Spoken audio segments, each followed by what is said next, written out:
Principal staff members और प्यारे बच्चों, गुड मॉर्निंग। जैसा कि आप सभी जानते हो, आज योग दिवस है और पूरे हिंदुस्तान में नहीं बल्कि पूरी दुनिया के अंदर योग डे मनाया जाता है। हर साल 21 जून को योग दिवस पूरी दुनिया के अंदर मनाया जाता है। ये हमारे हिंदुस्तान का जो पुराना कल्चर था, पुरानी जो सिविलाइजेशन थी, ये उसका एक पार्ट है। पर पुराने समय में क्या था कि लोग काम करते थे, खेती बाड़ी का काम था, घर का काम था, और छोड़िए जो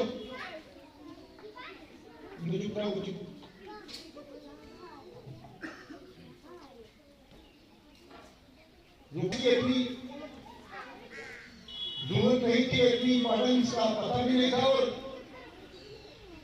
हम लोग एक्टिविटी करते थे, खेतों में काम करते थे, माल मवेशी का काम करते थे। आज हमें खाने के स्वाद या बच्चों को पढ़ाई के स्वाद मुझे दूसरी कोई एक्टिविटी नहीं देख रहा।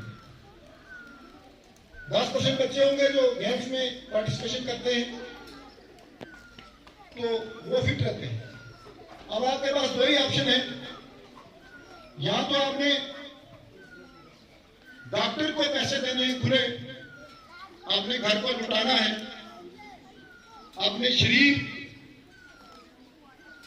से समझौता करना है, एक डल लाइफ जीनी है। एक ये रास्ता है, डल लाइफ होगी आपकी, आपके खर्चे होंगे, आप स्वस्थ भी होंगे और आपकी जो उम्र है वो भी शामिल होगी।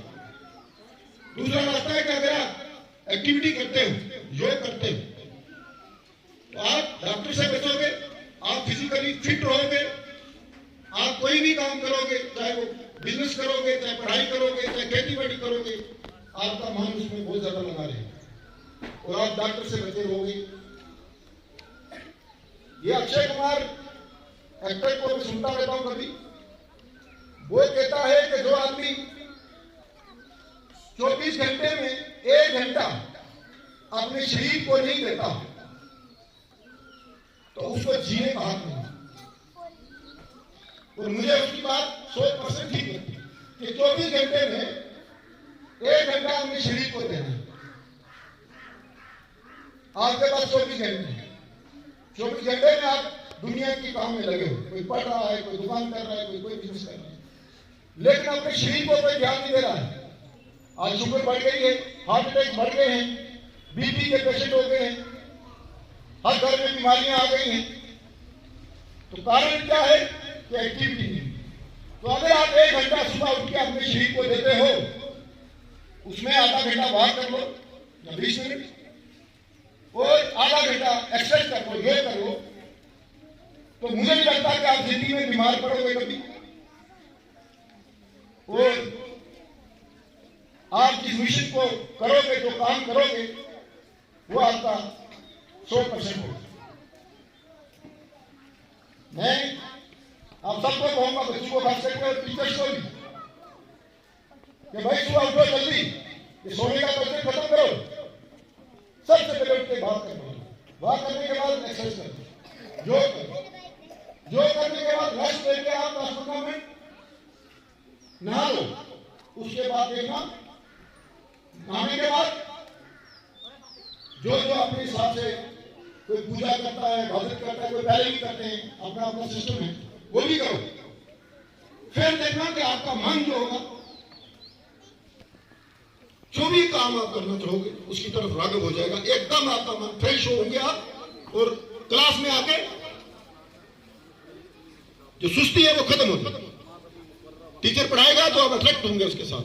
तो जो सुबह आराम से उठेगा, मुंह भी नहीं धोएगा, एक्सरसाइज तो कहीं रह गई, बात कहीं रह गया, भरा पेट, पीछे बासियां मार रहे हो, आपको नींद आ रही, आपको अपना कंट्रोल नहीं हो रहा। इसलिए मैं आपसे ये कहूंगा कि एक हैबिट बना लो, क्योंकि तुम लोग खेती बाड़ी करने वाला कोई नहीं तुम में से, जहां तक मेरा आइडिया है। हाँ, कोई खेती बाड़ी करता है उसको जरूरत नहीं है, सुबह उठ के कोई गोडी कर रहा है, कोई घास काट रहा है, कोई जमीन का काम कर रहा है। पहले कपड़े धोने में भी एक्सरसाइज होती थी, तो धोते रहने हम घर में कपड़े, आज वो भी मशीन पे डिपेंडेंट है। तो इसलिए अगर आपने स्वस्थ, चुस्त, फिट रहना है तो योग कीजिए। अगर एग्जाम्पल देखनी है तो हमारे प्रधानमंत्री, देश के प्रधानमंत्री कौन है? कौन है? जोर से बोलो।